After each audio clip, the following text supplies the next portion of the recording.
Hello good evening everyone. आज हम पढ़ने वाले हैं बीएससी सेकेंड ईयर का केमिकल इक्विलिब्रियम रासायनिक साम्य, जिसके अंदर आप लोगों का पहला टॉपिक है क्लेसियस-क्लैपेरॉन इक्वेशन, सेकंड है integrated form of Clausius Clapeyron equation, third है आप लोगों का क्लेसियस-क्लैपेरॉन समीकरण के अनुप्रयोग, फोर्थ है पार्शियल मोलर प्रॉपर्टीज आंशिक मोलर राशियाँ, फिफ्थ है आप लोगों का आंशिक मोलर राशियों का निर्धारण कि उनकी गणना किस प्रकार से की जा सकती है ना। देखिए अभी हम पढ़ने जा रहे हैं क्लेसियस-क्लैपेरॉन इक्वेशन। देखो ये जो इक्वेशन है ये जो फाइनल जो कंक्लूजन है इस इक्वेशन का वो हमारे पास ये रहता है डेल पी बटा डेल टी इक्वल्स टू आप लोगों को मिलता है डेल एच बटा टी V2 माइनस V1 के आपको बराबर मिल जाता है। इसके अंदर देखो क्या होता है, जब कोई भी पदार्थ एक अवस्था से दूसरी अवस्था में परिवर्तित होता है ना, मतलब A से कोई भी पदार्थ जो है वो B में परिवर्तित हो रहा है ना, तो इसके अंतर्गत क्या क्या चेंजेस आते हैं इनके बारे में हम गणना करते हैं। देखो अभी हम पढ़ रहे हैं क्लेसियस-क्लैपेरॉन इक्वेशन। ये जो इक्वेशन है इसमें क्या होता है देखना एक बार कि माना कि कोई पदार्थ है वो A और B जो है वो एक दूसरे के साथ क्या है साम्य में उपस्थित है, मतलब इक्विलिब्रियम में वो दोनों एक दूसरे के साथ उपस्थित है ना। अगर वो दोनों इक्विलिब्रियम में है ना, तो हम आपको मैंने पहले बताया था, आपको स्पॉन्टेनिटी और इक्विलिब्रियम की जो कंडीशन बताई थी तब ये कहा गया था कि इक्विलिब्रियम पर डेल जी का मान आपको कितना मिलता है, 0 मिलता है। तो डेल जी का मान हमको कितना मिलना चाहिए, 0 मिलना चाहिए। अगर डेल जी का मान आपको 0 मिल रहा है ना, तो वो एक ही कंडीशन में हो सकता है कि इस GA और इस GB का मान जो है वो हमें क्या हो, बराबर मिले। जब इन दोनों का मान बराबर मिलेगा तभी हमें ये इस तरीके से मिलेगा है ना। माना कि अब इस इक्वेशन में आपने क्या किया, तापमान बढ़ा दिया dt तापमान को बढ़ा दिया है ना, और dB दाब को बढ़ा दिया, मतलब दाब को बढ़ा दिया आप लोगों ने कितना, dB दाब बढ़ा दिया है ना। और आप लोगों ने क्या किया, देखो इसका जो मतलब गिब्स एनर्जी जो है इसके डेल जी, उसके अंदर आपने क्या कर दिया, डेल GA की वृद्धि इसमें कर दी, डेल GB की वृद्धि इसमें कर दी है ना। तो उसके बाद भी क्या रहेगा, देखो इक्विलिब्रियम तो बाद में भी बना रहेगा, इक्विलिब्रियम कंडीशन तब भी बनी रहेगी। इसका मतलब इक्विलिब्रियम पर इतने तापमान में वृद्धि पर और इतने दाब में वृद्धि पर डेल GB और डेल GA इनके गिब्स ऊर्जा में परिवर्तन हुआ है ना। अगर गिब्स ऊर्जा में परिवर्तन ये हुआ है तो अगर ये और ये बराबर है और ये दोनों भी एक दूसरे के बराबर हमें चाहिए है ना, अगर ये दोनों एक दूसरे के ऑलरेडी बराबर और ये दोनों भी बराबर चाहिए, इसका मतलब डेल GA जो होगा वो डेल GB के बराबर हमको मिल जाएगा है ना। तो डेल GA जो है वो डेल GB के बराबर हमको मिल गया। उसके बाद हम जानते हैं कि डेल GA जो होता है वो VdP माइनस SdT के हमको बराबर मिलता है ना। डेल जी VdP माइनस SdT पे बराबर मिलता है। तो इस समीकरण में इस तरीके से मान लिख सकती हूँ मैं VdP, तो VAdP माइनस A के लिए लिख रहे हैं इसलिए माइनस SdT, तो माइनस SADT लिख दिया। फिर B के लिए लिख दूंगी VBdP माइनस SBdT हमको मिल गया है ना। इसके बाद मैं क्या करूँगी, इनको रीअरेंज कर लूँगी, तो रीअरेंज करने पर मुझे क्या मिल जाएगा, dt बटा dP बराबर मुझे मिल जाएगा VB minus VA upon SB minus SA के बराबर मुझे मिल जाएगा है ना। उसके बाद मैं इसको उल्टा कर दूंगी, तो dP बटा dt जो है वो मुझे बराबर मिल जाएगा डेल S बटा डेल V के बराबर मुझे मिल जाएगा। इसके बाद हम क्या करेंगे, डेल जी का मान हम जानते हैं, डेल जी का जो मान होता है वो डेल एच माइनस TdS के बराबर हमको पता होता है ना, कि ये इसके बराबर होता है। डेल जी का मान बराबर होता है हमारे पास किसके बराबर होता है, डेल एच माइनस TdS के हमको बराबर मिल जाता है ना। अगर ये इसके बराबर मिल जाता है, हम इक्विलिब्रियम कंडीशन लगा रहे हैं, देखो इक्विलिब्रियम कंडीशन है, तो इक्विलिब्रियम पर डेल जी का मान आपको कितना मिलेगा, 0 मिलेगा है ना। अगर डेल जी का मान आपको 0 मिल गया है, ये 0 हो गया, तो यहाँ से हम डेल एच बराबर TdS हो जाएगा और डेल एस का मान हमें मिल जाएगा डेल एच बटा टी के बराबर मिल जाएगा। इसके बाद हम क्या करेंगे, इस डेल एस की जगह वैल्यू पे इस वाले डेल एस में मैं क्या कर सकती हूँ, इस डेल एस की वैल्यू को क्या कर सकती हूँ, लिख सकती हूँ। तो मुझे dP बटा dt इक्वल्स टू मिल जाएगा डेल एच बटा टी डेल वी के बराबर मुझे मिल जाएगा है ना। और हम जानते हैं डेल वी क्या है, डेल वी हमारे पास क्या है, इन दोनों के आयतन में परिवर्तन है, इसका आयतन VB है, इसका आयतन VA है, और डेल वी हमारे पास क्या है, डेल वी हमारे पास VB माइनस VA के बराबर है ना। तो ये हमारे पास हमें मिल जाएगा डेल V माइनस VA के हमको बराबर मिल गया है ना। तो ये हमारी क्या है, ये हमारी क्लेसियस-क्लैपेरॉन इक्वेशन है ना। कौन सी कंडीशन में निकाली है हमने, ये हमने साम्यावस्था की कंडीशन में क्लेसियस-क्लैपेरॉन इक्वेशन को निकाला है। तो अगर इसकी परिभाषा अगर इसकी देखी जाए तो साम्यावस्था की स्थिति पर इसके दाब में ताप के साथ होने वाला परिवर्तन जो कि एंथैल्पी और इस प्रकार से स्थिर ताप पर हो रहा है, उसको ही हम क्या बोलते हैं, क्लेसियस-क्लैपेरॉन इक्वेशन बोलते हैं है ना। अब इस इक्वेशन को हम क्या कर सकते हैं, अवस्था परिवर्तन जहाँ पर भी हो रही है वहाँ पर अप्लाई कर सकते हैं। जैसे कि मैं बात करती हूँ जैसे मैं बात कर रही हूँ कि अगर हमारे पास क्या हो रहा है, देखो अगर हमारे पास सॉलिड से लिक्विड में परिवर्तन हो रहा है, ठोस से द्रव में परिवर्तन हो रहा है, सॉलिड जो है वो क्या हो रहा है, लिक्विड में परिवर्तित हो रहा है ना। तो हमारे पास वी की जगह तो मैं क्या लिख सकती हूँ, देखना dP/dt equals to del H. Vapour में ये क्या हो रहा है, इसका फ्यूज़न हो रहा है, सॉलिड जो है उसका लिक्विड में परिवर्तन क्या होता है, फ्यूज़न हो रहा है, तो डेल एच फ्यूज़न हमारे पास हो जाएगा। अपॉन में T टेम्परेचर हो गया, फ्यूज़न के लिए TF टेम्परेचर हो गया, है ना। और बाद वाला आयतन हमारे पास क्या हो गया, VL माइनस VS हमने लिख दिया। ये हमारे ये कौन से स्टेज के लिए हमारे पास हो गई, पहला सॉलिड जब हमारे पास लिक्विड में परिवर्तित होता है तो क्लेसियस-क्लैपेरॉन इक्वेशन हमें ये मिल जाएगी, है ना। सॉलिड जब लिक्विड में परिवर्तित हो रहा है तो हमें क्लेसियस-क्लैपेरॉन इक्वेशन इस प्रकार से मिल जाएगी। इसके बाद हम देख सकते हैं, देखो यहाँ पर भी क्या हो सकता है, दो कंडीशन हो सकती है। हो सकता है कि जैसे कि बात करें लिक्विड का जो आयतन है वो सॉलिड से ज़्यादा हो, अगर लिक्विड का आयतन सॉलिड से ज़्यादा है तो ये वाला मान ज़्यादा हो जाएगा और यह मान हमें पॉजिटिव में मिल जाएगा, ठीक है। अगर VL का मान, अगर हमारे पास VL, पहली कंडीशन इसमें ये हो सकती है कि VL का मान है वो ज़्यादा हो हमारे पास VS से। अगर वो VL का मान VS से ज़्यादा है, मतलब लिक्विड में कोई ज़्यादा है और सॉलिड में कम है, अगर ये ज़्यादा है तो हमारे पास क्या मिल जाएगा, डेल V का मान, या फिर डेल V का मान हमें क्या मिल जाएगा, पॉजिटिव मिल जाएगा। तो ये वाला मान हमें जो है क्लेसियस-क्लैपेरॉन इक्वेशन से ये वाला मान हमें क्या मिल जाएगा, पॉजिटिव मिल जाएगा। दूसरी कंडीशन हो सकती है कि हो सकता है सॉलिड का मान ज़्यादा हो, जैसे पानी में होता है, पानी को जब आप सॉलिड में परिवर्तित करते हो तो उसका आयतन बढ़ जाता है, तो बर्फ़ जब बनती है तब ऐसा ही होता है। तो VS ज़्यादा है हमारे पास VL से, तो हमारे पास डेल V का मान क्या हो जाएगा, नेगेटिव हो जाएगा। और अगर डेल V का मान नेगेटिव मिल गया तो ये पूरा मान भी हमें क्या मिल जाएगा, नेगेटिव में मिल जाएगा। दूसरी इक्वेशन की अगर मैं बात करूँ तो दूसरी है आप लोगों के लिए, किसके लिए है, द्रव का वाष्प में परिवर्तन, ठीक है ना, मतलब लिक्विड का गैस में वेपर में परिवर्तन। सेकंड जो है वो आप लोगों का है, सेकंड जो है वो आप लोगों का है, लिक्विड जो है वो क्या हो रहा है, वेपर में परिवर्तित हो रहा है, द्रव जो है वो वाष्प में परिवर्तित हो रहा है। और द्रव जब वाष्प में परिवर्तित होता है तो इसको बोलते हैं वेपराइजेशन, वाष्पन की प्रक्रिया। तो इसके लिए मैं अगर क्लेसियस-क्लैपेरॉन इक्वेशन लिखना चाहूँ तो dP/dt इक्वल्स टू मेरे पास हो जाएगा del H vaporisation upon T vaporisation. उसके बाद वेपर है तो V वेपर, इसका आयतन बट माइनस में इसका आयतन VL। ये हमारे पास हो गया वेपराइजेशन के लिए क्लेसियस-क्लैपेरॉन इक्वेशन। इसको हम इस तरीके से भी लिख सकते हैं, एक बार देखना, इसको हम ऐसे भी लिख सकते हैं, डेल T/डेल P बराबर हो जाएगा VV माइनस VL बट्टा डेल H वेपराइजेशन, ऐसे भी लिख सकते हैं। मतलब हम इसको उल्टा करके भी लिख सकते हैं। ये हमारे पास हो गया कौन सा, दूसरा हो गया, जब हमारे पास जो द्रव है हमारा वो वाष्प में परिवर्तित हो रहा है। थर्ड की हम बात करते हैं, थर्ड है हमारा कौन सा है, ठोस का वाष्प में परिवर्तन। ठोस का वाष्प में परिवर्तन की जब हम बात कर रहे हैं,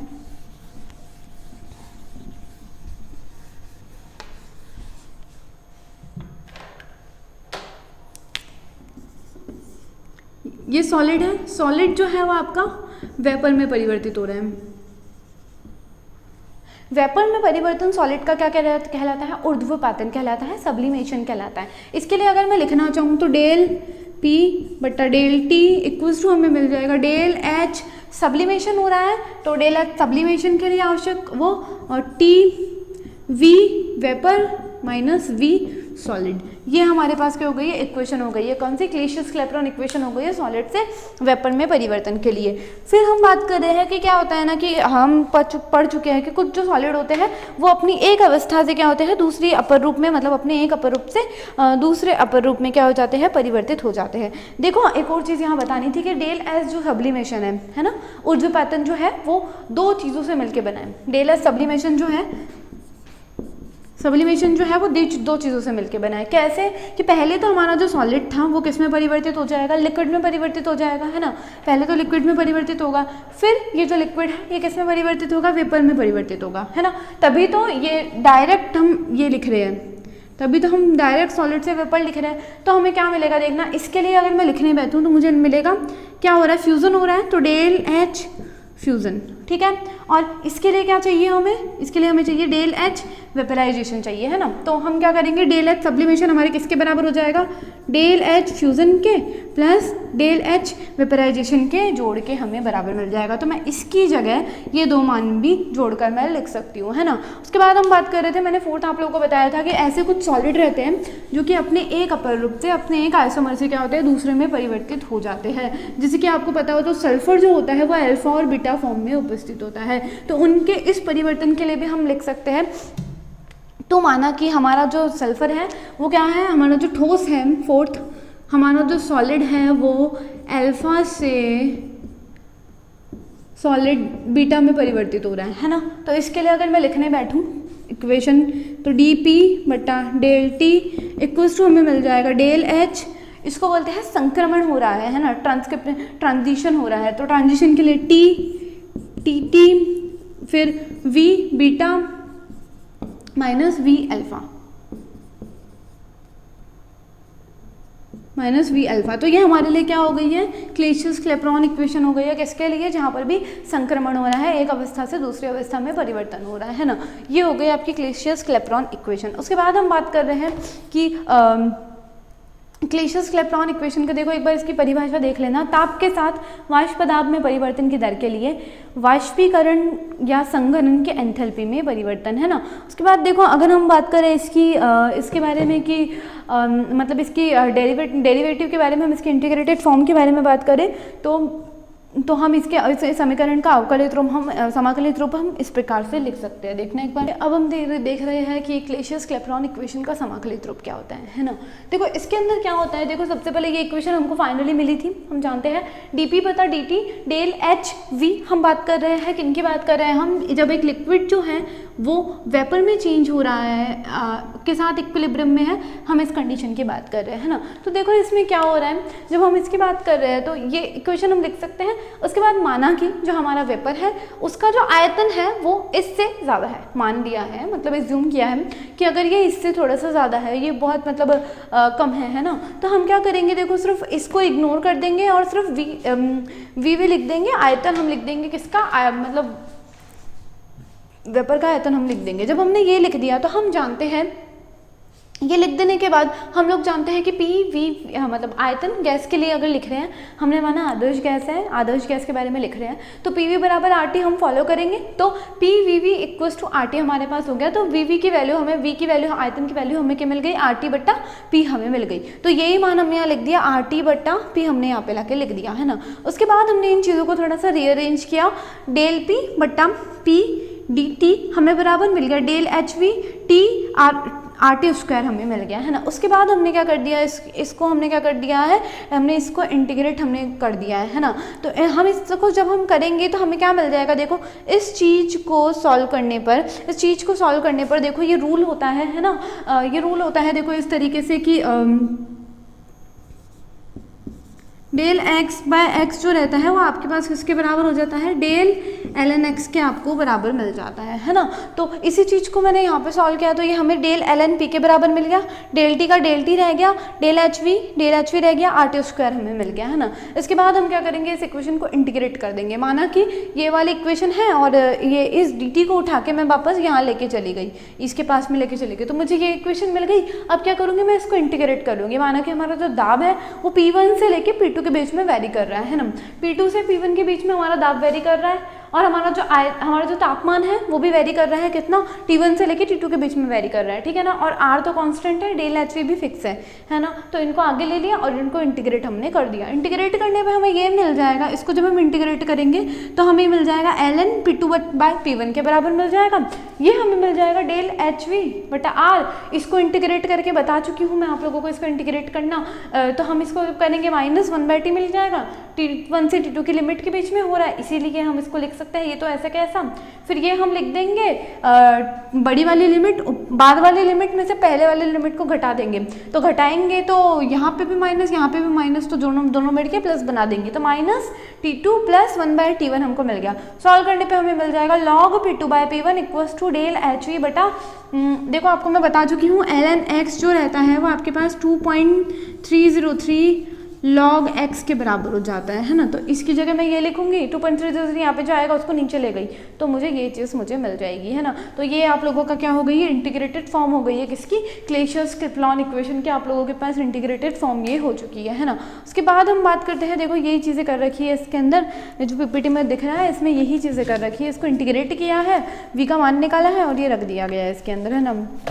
अब हम जो आगे बात कर रहे हैं कि इसका उपयोग क्या होता है। देखो सबसे पहली बात तो वाष्पन की मोलर ऊष्मा की गणना, मोलर ऊष्मा की गणना कैसे की जा सकती है, डेल एच का मान कैलकुलेट हम यहाँ से कर सकते हैं। अगर हमें दाब पता हो, तापमान पता हो, बाकी चीज़ें अगर हमें पता हो तो हम क्या कर सकते हैं, मोलर ऊष्मा की गणना हम कर सकते हैं। उसके बाद बात करते हैं ताप का द्रव के वाष्प दाब पर प्रभाव। देखो दिख ही रहा है वो तो dp/dt है, तो अगर हम पता लगा सकते हैं dp/dt के बीच में अगर हम ग्राफ खींच लेते हैं तो dp/dt से हम पता लगा सकते हैं वैल्यू। तो उसके बाद क्वथनांक पर दाब का प्रभाव, ये भी हमको दिख ही रहा है इक्वेशन में, जो तो रिलेशंस मिल रहे हैं उनके बेसिस पे हम क्वथनांक पर दाब का प्रभाव भी लिख सकते हैं। उसके बाद हम मतलब टेम्परेचर पर हम दाब का प्रभाव लिख सकते हैं। मोलर उन्नयन स्थिरांक, मोलर अवनयन स्थिरांक जो है हमारे पास, मोलर एलिवेशन कांस्टेंट और मोलर डिप्रेशन कांस्टेंट की भी हम इससे गणना कर सकते हैं, है ना।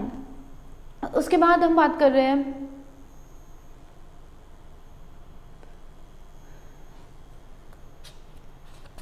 आंशिक मोलर राशियाँ। देखो हाँ, आंशिक मोलर राशियों के बारे में मैं आपको बता दूं, क्या होता है कि हम लोगों ने ना एक बात मानी कि ऊष्मागति के जितने भी गुणधर्म होते हैं हमारे पास, ऊष्मागतिकी के जितने भी क्वांटिटीज़ होती है, जैसे कि हमने बात की थी ई के बारे में, कैपिटल ई, कैपिटल एच हमारी हीट ये एंथैल्पी, हमारी एंट्रोपी, उसके बाद Gibbs free energy, Helmholtz energy A, और कैपिटल जी हमारा गिब्स एनर्जी, ये सारे के सारे हमने क्या बोली थी कि भाई ये जो होती है ये एक्सटेंसिव प्रॉपर्टी है, विस्तीर्ण गुणधर्म है। विस्तीर्ण गुणधर्म मैंने आपको बता दिए थे, जो कि क्या होता है, क्योंकि ना ये क्योंकि ये मतलब ये क्या होता है कि बाहर के साथ ही क्या हो जाते हैं, परिवर्तित हो जाते हैं, ठीक है ना। जबकि ना उसके बाद हमने बात की थी कि हमने ना इसके बारे में ना ये बताया था कि मतलब इनके जो भी मान निकाले थे वो हमने क्या बोला था कि भाई बंद निकाय के लिए निकाले थे। तो हमने क्या किया था कि ये संगठन के साथ इनमें कोई द्रव्यमान और संगठन के साथ इनमें कोई परिवर्तन नहीं हो रहा था, ऐसी बात हमने बोली थी। लेकिन देखो रियलिटी ये है कि भाई है ना, मतलब हम ऐसी हम अगर हमने तो क्लोज सिस्टम के बारे में हमने बोला था कि EHSAG जो है वो एक्सटेंसिव प्रॉपर्टीज़ है, और ना तो मतलब है ना ये जो मतलब एक्सटेंसिव प्रॉपर्टीज मानी थी और द्रव्यमान और संगठन को परिवर्तित नहीं कर रहे थे, है ना।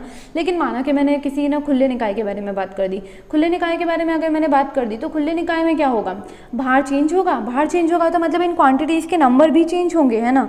तो मतलब है ना अब मतलब आप लोगों ने जितना भी पहले अगर आप थर्मो में पढ़ी हो तो EHSAG को मैंने मास से कोई रिलेशन निकाला ही नहीं है, नंबर ऑफ मोल्स से मैंने इनका कोई रिलेशन नहीं निकाला। तो इनको निकालने के लिए, है ना, इनको निकालने के लिए मैंने क्या किया कि मैंने मतलब इन्होंने क्या किया कि इनको ताप और दाब के साथ साथ में इन्होंने क्या किया, इनको नंबर ऑफ मोल्स पर भी निर्भर बता दिया। मतलब इनका जो लुइस नाम के साइंटिस्ट थे उन्होंने कहा कि भाई ये ताप और दाब के फलन होने के साथ साथ ये क्या है, नंबर ऑफ मोल्स पर भी निर्भर कर रहे हैं, है ना। और फिर इन्होंने एक नई राशियों की मतलब नई राशि दे दी। अगर इनको हमने नंबर ऑफ मोल्स पर भी निर्भर बता दिया, जो भी हमने आगे नहीं बताया था, नंबर ऑफ मोल्स पर भी अगर हमने इनको निर्भर बता दिया तो इसके लिए इन्होंने क्या दे दी, एक नई क्वांटिटी दे दी, नई क्वांटिटी दे दी जिसका नाम इन्होंने दे दिया क्या, पार्शियल मोलर क्वांटिटी या फिर आंशिक मोलर राशियाँ इन्होंने दे दिया, है ना। एक बार परिभाषा देखना, किसी निकाय की आंशिक मोलर राशियों से तात्पर्य उसके विस्तृण गुणधर्म में वृद्धि से है, जो निश्चित ताप तथा दाब पर एक को छोड़कर सारे पदार्थों के मोलों की संख्या स्थिर हो, क्यों क्रमशः उसके एक अवयव के एक मोल को जोड़ने से होती है। देखो अभी इस चीज़ को हम समझते हैं कि हमने क्या किया। इन्होंने ना ये सबसे पहली बात, पार्शियल मोलर जो राशि है वो ये क्या है, ऊष्मागति की राशि है, इसको x से दर्शाया जाता है, और ये ताप पर भी डिपेंड करती है, दाब पर भी डिपेंड करती है, नंबर ऑफ मोल्स पर भी डिपेंड करती है ना। तो इन्होंने ना इस तरीके से इसके बारे में अब डिपेंड कर रही है। तो मैंने आपको बोला कि हम फंक्शन है, हम ऐसे वर्ड यूज़ में लेते हैं कि ये इसका फंक्शन है, हम इस टाइप से वर्ड यूज़ में लेते हैं, है ना। तो देखो हम क्या करेंगे, देखो हम बात कर रहे थे आंशिक मोलर राशियों के बारे में, है ना। तो देखो मैं आप लोगों को बता चुकी थी कि क्या होता है कि ना x है, x क्या है हमारे पास, ध्यान रखना, ये छोटा वाला जो x है ना, ये जो है हमारे पास ये वो है E H A S और हमारे पास जो G है, मतलब जिनको भी हम क्या करते थे, हमने ताप और दाब के रिलेशन हमने पहले निकाले, याद हो तो कि हमने, आपको याद हो तो गिब्स समीकरण का, गिब्स का तापमान और दाब पर निर्भरता, गिब्स फ्री एनर्जी की दाब और आयतन पर निर्भरता निकाली थी हमने, है ना। तो हमने क्या किया, देखो उसकी मोलों के साथ परिवर्तन तो हमने निकाला ही नहीं। तो अगर हम चाहते हैं कि हम उसका मोलों के साथ परिवर्तन निकाल पाए, तो इसी को देने के लिए, इसी को समझाने के लिए लुईस नाम और वैज्ञानिक आए, उन्होंने क्या किया कि उन्होंने बताया कि ये किस प्रकार से निर्भर करता है, किस पर, नंबर ऑफ मोल्स पर, ये किस प्रकार से निर्भर करता है, इन्होंने ये बताया, है ना। तो इन्होंने एक नई नंबर दिया जिसको x नाम दिया। x हमारे पास एक ऊष्मागतिकी की राशि है ना, जो निर्भर कर रही है किस पर, ताप पर, दाब पर, साथ में वो निर्भर कर रही है हमारे पास हमारे इस पर नंबर ऑफ मोल्स पर भी, कितने भी अणु हो सकते हैं, कितने भी नंबर ऑफ मोल्स हो सकते हैं, तो उन सब के ऊपर निर्भर कर रही है। तो मैंने आपको यूरल टाइप की चीज़ लिखनी सिखाई थी पहले, याद हो तो, वैसा ही किया है। इसका dx कर दिया, इसका dx बटा डेल टी, बाकी चीज़ें कांस्टेंट है ना। फिर जिसको वेरी कर रही है वो dt ये रहा, प्लस डेल x बटा डेल p, बाकी चीज़ें यहाँ पे, और dp प्लस डेल n को मान के साथ वेरी कर दिया, बाकी चीज़ें कांस्टेंट, ni के साथ कर दिया तो बाकी चीज़ें कांस्टेंट करके ये कर दिया, है ना। उसके बाद इन्होंने ये कहा कि डेल x बता डेल ni, मतलब नंबर ऑफ मोल्स तापमान के साथ और बाकी चीज़ें कांस्टेंट की है, उनके साथ अगर हम माने, है ना, या p भी आएगा, अगर हम माने कि प्रेशर भी कांस्टेंट है, ताप भी कांस्टेंट है, मतलब क्या किया है कि 3 टाइप के मोल माने, Ni, N2 और N1 माने, है ना। तो माना कि हमारे पास N1 को भी मैंने कांस्टेंट मान लिया, N2 को भी कांस्टेंट मान लिया मैंने, मतलब नंबर ऑफ मोल्स को, कुछ नंबर ऑफ मोल्स को मैंने कांस्टेंट मान लिया, ताप को भी कांस्टेंट मान लिया, दाब को भी मैंने स्थिर मान लिया। तो स्थिर ताप पर एक को छोड़कर, सिर्फ और सिर्फ Ni के अलावा बाकी नंबर ऑफ मोल्स को भी मैंने क्या मान लिया, स्थिर मान लिया, को छोड़कर जब हम इस तरीके से किसी भी राशि के, किसी भी एक्सटेंसिव प्रॉपर्टी, किसी भी विस्तृण गुणधर्म EHS और इन सभी के बारे में बात की गई है कि किसी भी विस्तृण गुणधर्म के नंबर ऑफ मोल्स के साथ परिवर्तन को जब आप देखते हो, किसी भी विस्तृण गुणधर्म के नंबर ऑफ मोल्स के साथ परिवर्तन को जब आप देखते हो, स्थिर ताप पर, स्थिर दाब पर और अन्य अणुओं के जो नंबर ऑफ मोल्स हैं उनको भी स्थिर मानकर जब आप देखते हो, तो ये आपको किसके बराबर मिल जाता है, xi बार के बराबर मिल जाता है, xi बार के बराबर मिल जाता है। तो और xi बार जो होता है वो आपका क्या है, एक आंशिक मोलर राशि है, किसके लिए है, वो I के लिए है ना। तो ये एक प्रकार की आंशिक मोलर राशि के बराबर ये चीज़ हो जाती है ना। तो अगर मैं इन चीज़ों के मानों को यहाँ रख दूँ, है ना, ये सेम चीज़ मैं 1 के लिए अप्लाई कर सकती हूँ कि भाई N1 को वेरी कर दिया और ये N1 को मैंने वेरी कर दिया और Ni को कांस्टेंट मान लिया, और यहाँ पे x1 मिल जाएगा मुझे, है ना।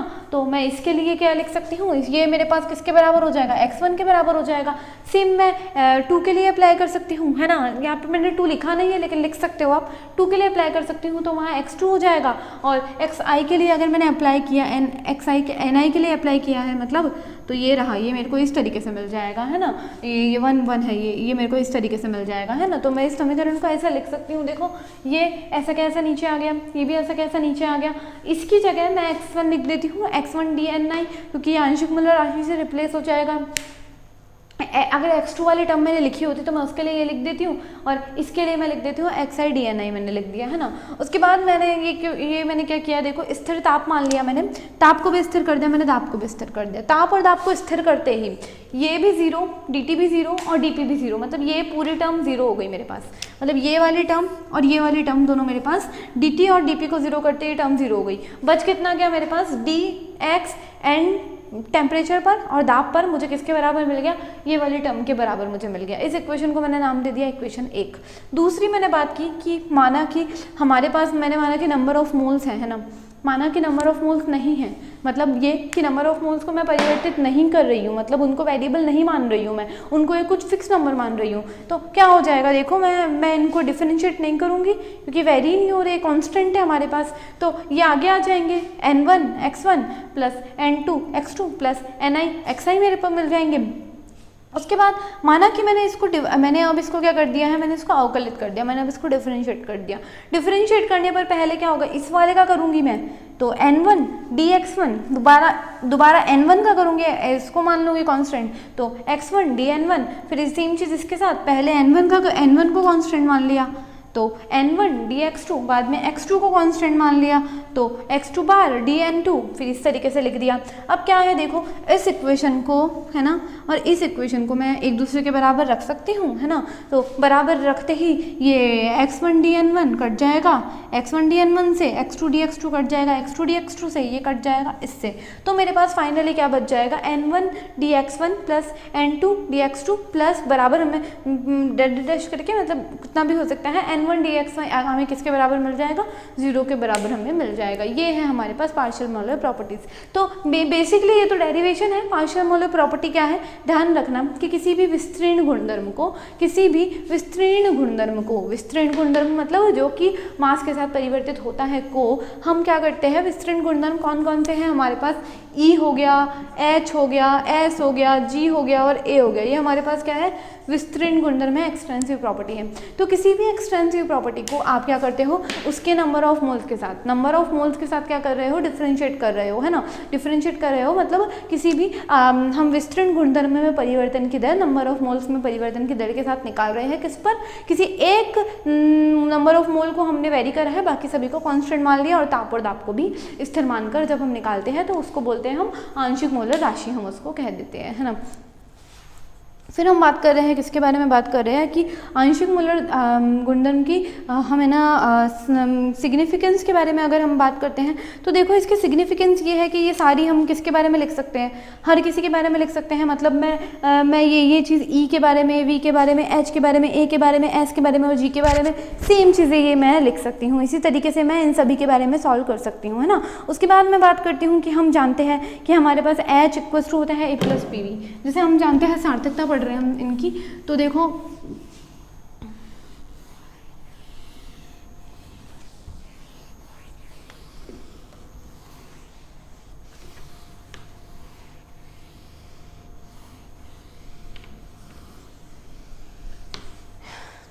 जो जनरल हम लिखते हैं, जनरल क्या लिखते हैं हम देखना, जनरली अपन लिखते हैं कि H बराबर आप लोगों को मिल जाता है, H बराबर होता है आपके पास E प्लस पीवी के बराबर होता है ना। तो हम इसको सार्थक के ये आंशिक मोलर के टर्म में लिख सकते हैं कि एच आई जो है वो बराबर हो जाएगा ई आई प्लस पी आई के। वैसे भी हम ए के लिए लिखते हैं, ये हमारे पास बराबर होता है किसके, ये हमारे पास बराबर हो जाता है ई माइनस टी एस के बराबर हो जाता है ना। So H E minus T S के बराबर होता है, ई माइनस टी एस के बराबर हो जाता है, ठीक है ना। और हमारे पास जी जो होता है वो हमारे पास H माइनस टी एस के बराबर हमारे पास मिल जाता है ना। तो हम क्या कर सकते हैं, इसको ई आई लिख सकते हैं, मतलब आंशिक मोलर के टर्म में, इसको भी आंशिक मोलर के टर्म में, इसको भी आंशिक मोलर, इसको भी आंशिक मोलर और इन सभी को हम आंशिक मोलर के टर्म में लिख सकते हैं, है ना। फिर हम बात करते हैं कि ना इसके आधार पर हम क्या पता लगा सकते हैं, जैसे कि मैंने आयतन के लिए आंशिक मोलर राशि मैंने लिख ली, क्या लिख ली देखना कि डेल आयतन जो है वो परिवर्तित हो रहा है, डेल एन आई परिवर्तित हो रहा है, तापमान कांस्टेंट है, वॉल्यूम कांस्टेंट है, n1 कांस्टेंट है, n2 कांस्टेंट है ना। और ये हमें किसके बराबर मिल जाएगा, वी आई के बराबर मिल जाएगा, है ना। तो अगर मेरे पास इसका मान पता हो, मेरे पास इसका मान पता हो और इसका मान पता हो तो मैं डेल वी का मान भी पता लगा सकती हूँ। ये चीज़ें हो गई, है ना। उसके बाद हम बात करते हैं,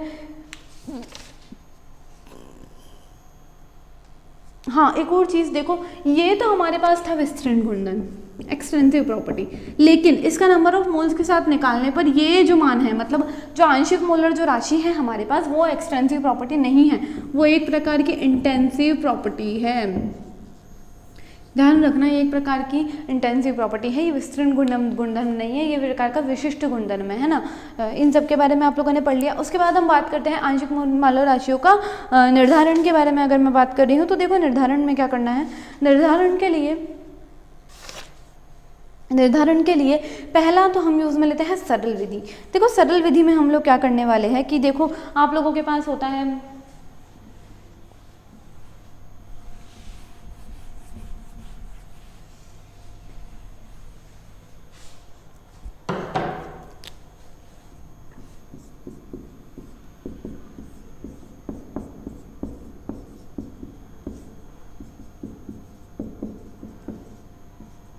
इस तरीके से रहता है ना।